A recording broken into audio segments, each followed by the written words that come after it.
मेरा सौभाग्य है कि मेरे यहाँ पर समाज के सभी लोग इकट्ठा हुए। तमाम गांवों में हमारे संपर्क अभियान जारी है।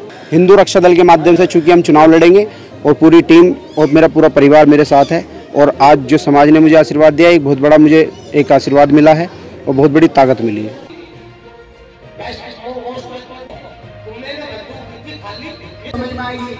पर समाज को सुनना और समाज को जब तक समझना नहीं सीखोगे तो आपके पूर्वजों का जो एहसान आपके ऊपर है, हमारे पूर्वजों का जो हमारा एहसान हमारे ऊपर है, उसे हम पूरा नहीं कर पाएंगे। जिस समाज में, जिस कौम में अपने पूर्वजों से सीख नहीं ली, अपने इतिहास से सीख नहीं ली, वो कभी भी उठ नहीं पाएंगे। और क्या अपनी पहचान छुपा रखी है? किस बात का आपको डर है? सारा घर तो बंद कर दिया था ना पिछले साल 2017 में।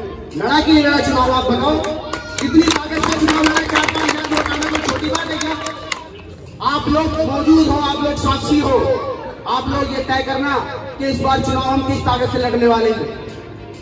पार्टियां भी आएंगी और नेता भी आएंगे और ये कहेंगे कि 2 घर इन्हें दबा लो, इनकी वोट देख के गिरवानी है, कहाँ गिर रहे हैं। तो मैं बता देता हूँ, अगर किसी ने हाथ टच करा किसी एक बंदे को हमारे समाज के, तो अमित प्रजापति नाम नहीं, आज लोनी के अंदर इतने युवा साथ खड़े कि ब्रांड बना के छोड़ रखा है। हिंदू रक्षा दल जाकर तुरंत कार्रवाई करेगा, समाज को ताकत देने का काम करेगा। और आज की बात ये मैं बता दूं आपको, समाज कौन सा ताकत में होता है और कौन व्यक्ति ताकत में होता है? जिसका सब सम्मान करे और जिसके सामने कोई मदद करने की मांगने के लिए आए वो उसकी मदद करे। आपका भाई, आपका बेटा, इसी मेरा घर, मेरे निवास स्थान पे आप लोग आए, आपको बहुत बहुत धन्यवाद। यहाँ पे जितने भी लोग आए, मैं 100% तो नहीं कहूंगा कि भगवान नहीं है, पर 80% लोगों के साथ खड़ा रहा और उनकी समस्याओं का समाधान करा। चाहे वो प्रजापति समाज के थे, चाहे वो किसी भी समाज के थे, किसी को खाली हाथ नहीं भेजा और है कुछ नहीं, किसी को खाली हाथ नहीं भेजा। तो आप लोग इतनी ही ताकत से, ज्यादा समय नहीं लूंगा, आपका समय बहुत कीमती है, मुझे और जगह इस्तेमाल करना आपके समय, आपका समय नहीं लूंगा। समय अब आपका जो भी लूंगा वो सार्थक रूप में लूंगा, कहीं व्यर्थ समय नहीं लूंगा आपका। तो आज का केवल ये उद्देश्य था कि आप लोग सबसे पहले ये तय करके बताएं कि नमन करके यह आशीर्वाद मांगते कि जिस दिन आपने सभी ने हाथ खड़े करके आशीर्वाद किया, लोनी विधानसभा आपकी झोली में लाके दूंगा, चाहे किसी के सामने मदद मांगनी पड़े, हाथ फैलाने पड़े, पर किसी को छुपाना भी पड़ा और किसी को समझाना भी पड़ा, किसी का दिमाग भी ठीक करना पड़ा उन लोगों को जो लोग सोचते हम चुनाव नहीं लड़ सकते। मैं हर उस चीज का दावे को पूरा करूंगा। समाज का जो व्यक्ति मुझे कहेगा यहाँ झुकना है तो मैं झुकूंगा भी, और समाज के व्यक्ति यहाँ कहेगा खड़े रहना तो मैं खड़े रहूंगा भी। ये सीट आपको लाके दूंगा। अब ये समय आप और ये केवल 4 दिनों की मेहनत है कि आज समाज का सकलपुरा, निस्तोली और हमारे मंडोला, मीरपुर, नौरसपुर, पचायरा और हमारे क्या कहते हैं टीला गांव से आए, मेरा खुद का गांव टीला है, वहां से मेरे युवा भाई साथी, मेरे चाचा ताऊ। पहले क्या रहा कि समय कम था, मैंने सोचा परिवार साथ लगेगा, परिवार साथ लगा, पर परिवार कहीं ना कहीं जाके बैठा तो भैया दे देना वोट, तो भैया 2 को समझा पाया। अब 2 को नहीं समझाना, अब तो 200 को समझाना। लाखों की लड़ाई लड़नी है, ये 1000-2000 की लड़ाई नहीं है जो जीत हो जाएगी, और हजारों की गिनती करवानी है तो फिर ये विधानसभा नहीं आने। इस विधानसभा को लाना है तो आप लोगों को 200 लोगों तक पहुंचना होगा और ये लक्ष्य हम सभी को तय करना होगा। आप आज मुझे देख रहे हैं, कल को मेरे जैसे पता नहीं कितने अमीर लोगों देखोगे और आपके बीच में खड़े होंगे, तो मुझे बताओ ताकत किसकी बढ़ेगी? पूरे समाज की बढ़ेगी, कितनी बढ़ेगी?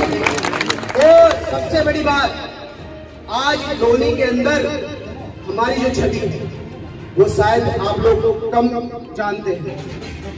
आज लोनी का हर एक वो युवा जो जय श्री राम बोलता है, हर वो युवा जो अपने आप को हिंदू समझता है, चाहे वो किसी भी समाज का हो, वो आज हमारे साथ चल रहा है। तो ये समय निकलने नहीं देना, पूरी ताकत से आपको जानना। समाज को आप संभालो, समाज को आप संभालो, मुझे दिशा निर्देश दो और मैं पूरी लोनी को संभालने के लिए आप सभी का आशीर्वाद मांगने आया हूँ। आप लोगों ने आशीर्वाद दिया और बहुत धन्यवाद करता हूँ और भावनाओं को सम्मान और उनको ताकत देने का आप लोग काम करें। जैसे भी हो आप हर तरीके से साथ दें। मैं बहुत ही गवर्नमेंट निवेदन आपसे कर रहा हूँ, क्योंकि ये लोनी के भविष्य का सवाल है और हम लोगों के भविष्य का सवाल है। जो हमारे पूर्वजों के साथ में कभी कोई अन्याय हुआ है तो उनके भी सवाल है। आज लोनी में आपको वो स्थान दिलाने का जो काम किया है और जो करूंगा उसका भी सवाल है। तो आप लोग साथ दोगे कि नहीं दोगे, एक बार फिर दोबारा पूरी तारीफ करें। तो मेरे साथ एक जयकारा लगाएंगे, जय श्री राम, जयकारा तीर बजेंगे, दक्ष प्रजापति भगवान की, दक्ष प्रजापति भगवान की, जय श्री राम। कुसुम बोला कि आज आप यहाँ पर आए हैं, दक्ष प्रजापति समाज ने यहाँ पर होली मिलन का कार्यक्रम रखा है। आप प्रजापति समाज में क्या संदेश देना चाहेंगे? पहले तो मैं अमित जी को बोलना चाहूँगी, धन्यवाद देना चाहूँगी कि उन्होंने यहाँ पर हमें निमंत्रण दिया और हम लोग यहाँ पर आए। दूसरा ये कि जब हमारा प्रजापति समाज यहाँ पर 45% वोट है हमारे समाज की, तो हम क्यों नहीं इसमें भागीदारी लें। और हमारे अमित भाई जी खड़े हैं, हमें इस बार पूरा उनको चुनाव में जिता कर लाना है और पूरा उनका सहयोग करना है। तो मैं प्रजापति समाज को यही कहना चाहूँगी कि अपने समाज लोग खुलकर आएँ और खुलकर विरोध करें, अपने भाई के लिए लड़ें और उनको आगे लाएं और समाज में उन्हें जीत दिलाएं। मेरी यही प्रार्थना है सभी लोगों से, अपने समाज के लोगों से। मैम, जैसे देखा जाता है आजकल जैसे फेसबुक पे काफ़ी सारे संगठन है प्रजापति समाज के, उसके अंदर एक नए नए मैसेज आते हैं, क्या हम अपने नाम के पीछे सिंह लगा सकते हैं, ये लगा सकते हैं, क्या वो जायज़ है? नहीं, बिल्कुल जायज़ नहीं है। जब तुम प्रजापति समाज से हो तो प्रजापति समाज लिखने में क्या ही की बुराई है। प्रजापति यानी कि प्रजा का, पूरी प्रजा का पति, इतना बड़ा दायित्व आपको मिला हुआ है, आपको क्यों छुपा रहे हो? आप प्रजापति हो, शान से कहो हम प्रजापति हैं, हम दक्ष राजा महाराजा दक्ष महाराज की संतान है, हम किस बात के लिए पीछे रहें? प्रजापति होना बहुत गर्व की बात है हमें, हम क्यों छुपाते हैं? एक छोटी जात वाला भी बोलता, गर्व से बोलता है वो, तो हम क्यों नहीं बोल सकते? अपने नाम के पीछे हमें प्रजापति हमेशा लगाना चाहिए और मैं इस बात से सहमत हूँ। और मैं अपने समाज से यही बोलना चाहूँगी कि अपने भाई जो भी हैं प्रजापतियाँ, वो सब अपने नाम के नीचे प्रजापति जरूर लगाएं। अपना संगठन दिखता है इससे कि हमारा संगठन कितना मजबूत है और कितने लोग इससे जुड़े हुए हैं, हम क्यों अपनी जाति छुपा के रहें? भाई, आज आपने अपने निवास स्थान पे प्रोग्राम रखा है होली मिलन समारोह का, इसका क्या उद्देश्य था? मैंने नहीं रखा कार्यक्रम, ये समाज के द्वारा रखा गया है। ये तो एक जगह मेरी चिन्हित की गई थी। मेरा सौभाग्य है कि मेरे यहाँ पर समाज के सभी लोग इकट्ठा हुए। अमित जी, जैसे अभी आने वाले इलेक्शन 2022 में है, उसके लिए आप क्या तैयारियाँ कर रहे हैं? उसकी तैयारी पिछले चुनाव से आप अंदाज़ा लगा सकते हैं कि पिछली बार भी हमने चुनाव में कोई कमी नहीं छोड़ी थी तैयारी में। और पिछली बार भी 60-70 विधानसभाओं में अकेला प्रत्याशी था, जो सबसे निर्दलीय होने के बावजूद भी इतनी ताकत के साथ हम चुनाव लड़े। फिर भी मैं आपको बता देना चाहता हूं कि इस बार विधानसभा जो चुनाव होगा वो काफ़ी निर्णायक स्थिति में होगा, क्योंकि पिछली बार जो था वो समाज के लोग एकता नहीं मिल पाई थी और समाज जुड़ नहीं पाया था और सूचना लोगों तक नहीं पहुँच पाई थी। तो इस बार दूर दूर से सकलपुरा, निस्तौली, उधर मंडोला लास्ट तक है हमारा, इधर हमारा मेवला तक है, नौरसपुर तक है, तमाम गाँव में हमारे संपर्क अभियान जारी है, लगातार जारी है। और इस बार स्थिति जो होगी, प्रजापति समाज जो है पूरी ताकत के साथ और अन्य समाज जो मेरे साथ पहले से ही जुड़े हुए हैं, हिंदू रक्षा दल के माध्यम से चूँकि हम चुनाव लड़ेंगे तो पूरा हिंदू समाज इस बार निर्णायक स्थिति में है, क्योंकि लोनी एक मुस्लिम बहुल क्षेत्र बनता जा रहा है और ये एक निर्णय लेने का, फैसला लेने का, डर कर नहीं डट कर फैसला लेगा इस बार लोनी का समाज। तो पूरी ताकत से हम चुनाव लड़ रहे हैं, इसमें कोई दोहराई नहीं है। और पूरी टीम और मेरा पूरा परिवार मेरे साथ है। और आज जो समाज ने मुझे आशीर्वाद दिया, एक बहुत बड़ा मुझे एक आशीर्वाद मिला है और बहुत बड़ी ताकत मिली है। आप तो ये जो इलेक्शन लड़ेंगे उसमें आपके क्या क्या एजेंडे रहेंगे? उसमें एजेंडे केवल और केवल हमारे रहेंगे, जो एजेंडे अब तक किसी जनप्रतिनिधि ने नाली खड़ंजों पे लोगों को अटका के रखा हुआ है। ना तो यहाँ पे स्वास्थ्य की व्यवस्थाएं ठीक हैं, स्वास्थ्य के नाम पर केवल और केवल 10-20-50 बेड का एक डिस्पेंसरी है, अब एक हॉस्पिटल बनाया जा रहा है। लोनी इतना बड़ा विधानसभा होने के बावजूद मेरठ भागना पड़ता है, अगर यहाँ दिल्ली आसपास में ना हो तो पता नहीं कितने लोगों की रोज़ जाने जाएँ। और अगर शिक्षा के क्षेत्र में बात करेंगे, अगर आप सर्वे कराएंगे, हमारी पूरी टीम सर्वे कराएगी, शिक्षा का इतना बड़ा स्तर गिर चुका है लोनी के अंदर कि यहाँ पर प्राथमिक विद्यालयों में बैठने की सुविधा नहीं है। टीचर्स अपने अपने तरीके से पढ़ाई कराते हैं और जो कराने की कोशिश भी करते हैं तो फिर वहाँ पर वो व्यवस्थाएं उनको नहीं मिल पाती हैं। और किसी भी क्षेत्र में आप चले जाओ, किसी भी क्षेत्र में विकास के नाम पर इस 5 सालों में जो खेल खेला गया है लोनी के अंदर, उस खेल को समाप्त करने का हम लोग काम करेंगे। केवल और केवल अपने स्वाभिमान की लड़ाई लड़ी गई है कि मैं बड़ा या मैं बड़ा।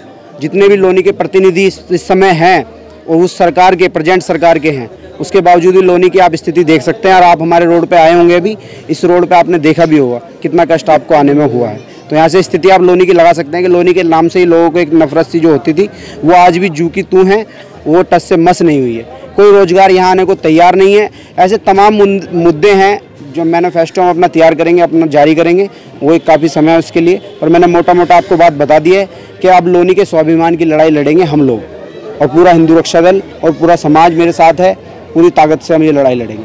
अमित जी, जैसे देखा जाता है योगी सरकार के 4 साल पूरे हो चुके हैं और अब 5वां साल जो होता है इलेक्शन का होता है। जैसे इलेक्शन को आते के साथ रोडों पे काम होने चालू हो गए हैं, तो क्या ये जनता को भ्रम करने के लिए करा जा रहा है किस लिए? नहीं, देखो योगी जी के मैं तो वर्तमान में और भविष्य में एक बढ़िया नेता के रूप में देखता हूँ। योगी जी के जैसा मुझे कोई नेता लगता भी नहीं है। मेरी अपनी विचारधारा है, क्योंकि हम हिंदूवादी हैं और वो बढ़िया नेता हैं। मुझे नहीं लगता कि रोड और नाली खड़ंजों पे मैं बात करूंगा। मेरा अपना एजेंडा कुछ और ही होगा और मैं आपके माध्यम से शायद मैं बता भी ना सकूं। एजेंडा बहुत बड़ी ताकत के आधार पर हम यहाँ चुनाव लड़ने जा रहे हैं और बहुत बड़ी ताकत के आधार पर यहाँ बदलाव किया जाएगा। वो बातें शायद मैं आपको ना बता सकूं। अमित जी, आपकी किस पार्टी से आप चुनाव लड़ने की तैयारी कर रहे हैं? हमारा संगठन है हिंदू रक्षा दल और हिंदू स्थान निर्माण दल करके पार्टी है। उस पार्टी से चुनाव लड़ेंगे या अन्यथा निर्दलीय है, निर्दलीय लड़ेंगे। चुनाव लड़ना तय है, ये बात आज समाज ने क्लियर करी है। आगे देखते हैं जैसे भी होगा।